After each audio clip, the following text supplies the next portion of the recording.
Come see this thing 1555, IRL, Africa Migration, The Steel Servers, Eras of Owens. This is a series where I summarize rantatonne posts made up of at least 3 things I've read, seen, or heard. First question, is this why blacks aren't fleeing to Africa? In the recent post I had about the maandamano going on here in Kenya, which are protests against the financial policy of the government, these protests have gone on for several years, I included some posts by Olive Kirote, who had some really good explainers about the reasons behind the protests and the things that have happened since they started a few years back. I feature a video from her YouTube channel here just about the experience that she and her husband had. Her husband is a Malawian. They met while he was in college here in Kenya, and just the issues they had just getting permanent residentship here in Kenya. I've said this before, from my point of view, black people is a specific tribe of people in the United States of America, mostly the people who descended from slaves, who have developed their own culture and interests there. There's no need for Americans in general to know about other countries, just like there's no need for Kenyans in general to know about other countries. But it is fair to notice that justifiably, most people who want to leave the United States of America, be they black or otherwise,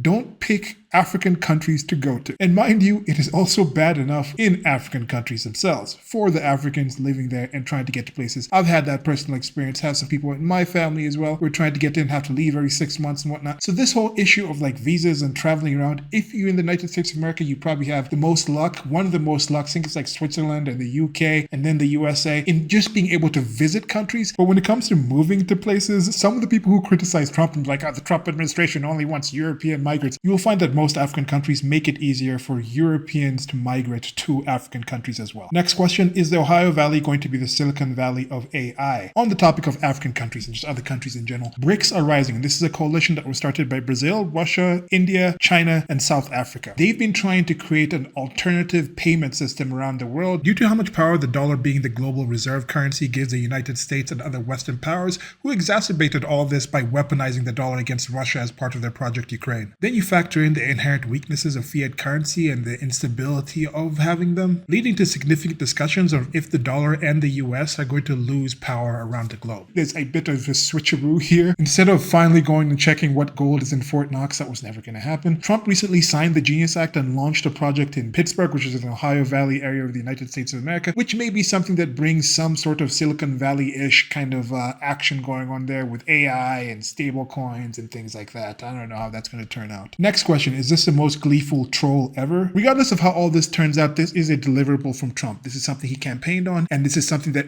will cause at least some sort of job growth, some money moving to the Ohio Valley area, which is Trump country. So even though some of his supporters like Candace Owens, who's featured in this section, have things to criticize about him, this is something that's a plus. This section features a video from almost 10 years ago when I first heard of Candace Owens when she was doing this project called Social Autopsy. It's kind of a social autopsy on her. She was more on the political left at this time, and this was to catalog hate speech. It was like, okay, if this person posts on social media, you can search your name up and these are the hate speech things that he said. But I think this project is something that would be good. I had an idea similar to this that I might still do called like The Usual Suspects, where you could, for example, track politicians and say they ran on doing X. And then once they're in power, this is what happened with X. And then next time when they're running again, you can actually have that in mind and make a better decision. It would be less objectable if you keep it to things people said in public about public issues.